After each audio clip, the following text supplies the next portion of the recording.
அதாவது வைகோ சார், இந்த நிறைய பேர் நிறைய விதமாக பேசிக்கிறாங்க. சில பேர் ரைடுன்றாங்க, சில பேர் தேர்தல் கணக்குன்றாங்க, என்னென்னமோ சொல்கிறாங்க. இந்த டெல்லி பயணம் என்னவா இருக்கும், நீங்கள் என்ன நினைக்கிறீங்க? சோதனைக்கெல்லாம் அஞ்சுகிறவர் அல்ல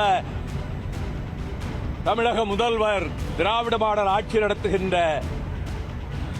அஞ்சாத உள்ளத்தோடு அனைத்தையும் சந்திக்கின்ற ஆற்றல் பெற்ற முதலமைச்சர் ஆருயிர் சகோதரர் தளபதி மு.க. ஸ்டாலின் அவர்கள் ஆவார்கள். எனவே எதிர்க்கட்சிகள் எதையாவது பேச வேண்டும் என்பதற்காக பேசிக் கொண்டிருக்கிறார்கள். ஆனால் திராவிட முன்னேற்ற கழகம் இதுவரை இல்லாத புதிய புதிய சாதனைகளாக புரட்சிகரமான திட்டங்களை மாணவர்களுக்கு, மகளிருக்கு, வயது முதிர்ந்தோருக்கு, ஓய்வு பெற்றோருக்கு, விளையாட்டு வீரர்களுக்கு, அதை போல எல்லா துறைகளிலும் தனி முத்திரை பதித்து அவர் மக்கள் மன்றத்தில், மக்கள் இதயத்தில் இந்த எதிர்க்கட்சிகளினுடைய விமர்சனம் அவர்களுக்கு வேறு வழி கிடையாது. எதையாவது சொல்ல வேண்டும் என்பதற்காக சொல்லிக் கொண்டிருக்கிறார்கள்.